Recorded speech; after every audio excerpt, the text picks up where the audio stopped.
আজ সকাল সকাল বেরিয়ে পড়লাম শ্রীকৃষ্ণের দর্শনে। তোমরা তো সকলেই জানো সারা পৃথিবী জুড়ে রয়েছে ইসকন মন্দির। আমরা যেখানে থাকি সেখান থেকে বেশ অনেকটা দূরেই, তাই আমরা একটা গাড়ি বুক করেছিলাম যাতে খুব তাড়াতাড়ি এবং সকাল সকাল মন্দিরে পৌঁছাতে পারি।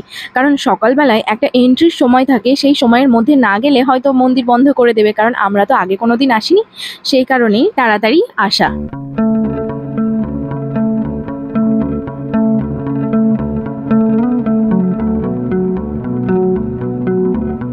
তো যথারীতি আমরা পৌঁছে গেছি মন্দিরে। ওখানে গিয়েই প্রথমে ছিল জুতো রাখার একটা ব্যবস্থা। তো আমরা এখানে জুতোগুলো রেখে তারপর আমরা ভিতরে প্রবেশ করছিলাম।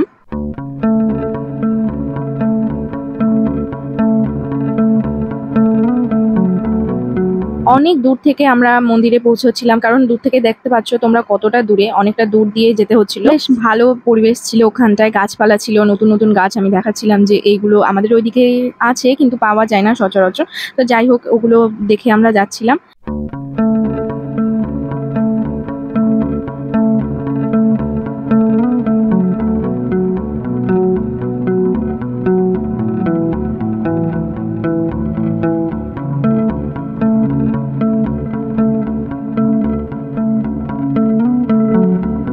মন্দিরটা বেশ চারিদিক দিয়ে সিঁড়ি বেয়ে উঠতে হচ্ছিল, অনেক চারিদিক দিয়ে ঘুরে ঘুরে ঘুরে পাথর কেটে যেরকম ভাবে একটা মন্দির বানানো হয়, আমার ওরকমটাই মনে হচ্ছিল যেন একটা মন্দির পাথর কেটেই বানানো। দূর থেকে তো দেখতে ভীষণই সুন্দর লাগছিল, আর আমি অনেকটা এক্সাইটেড ছিলাম, আমার অনেকটা আনন্দ হচ্ছিল। কারণটা তোমাদের আমি একটু সংক্ষেপে বলি।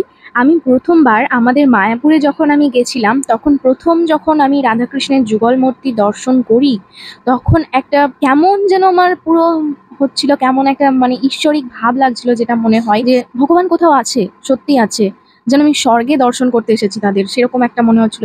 এটা আমি একদম নিজের ফিলিংস থেকে বললাম। ভগবানের প্রতি যে আরো বিশ্বাস, এটা আরো বেড়ে গেছে, সত্যি খুব সুন্দর লাগছিল। ফাইনালি ভিতরে গিয়ে আমি ছোট্ট একটা ভিডিও করেছিলাম, যেটা দেখলে তোমরা। সোনার একদম যেটা পালঙ্ক ভগবানের, ওখানেই রাখা ছিল রাধাকৃষ্ণকে। আমরা ভিতরটায় অনেকক্ষণ বসেছিলাম, কারণ আমরা অনেক দূর থেকে গেছিলাম, যেহেতু ক্লান্ত ছিলাম।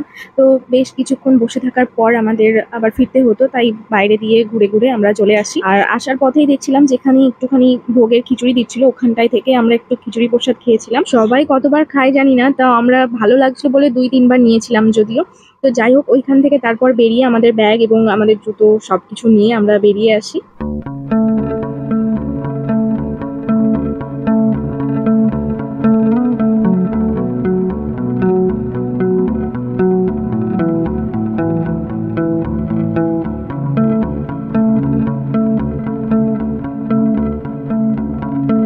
মন্দিরের ভিতর থেকে বেরিয়ে আসার পর আমরা গেছিলাম একটা মার্কেটে। না, সেরকম কিছু কেনার ছিল না, তবে মূলত বাজারটা দেখার জন্যই গিয়েছিলাম।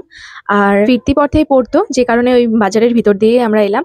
তারপর যাই হোক, মেট্রো স্টেশন থেকে আমরা রীতিমতো মেট্রোর জন্য ওয়েট করছিলাম, আমাদের মেট্রোর জন্য। ওখান থেকে মেট্রো ধরে তারপর আমরা আমাদের রুমের দিকে রওনা দিই।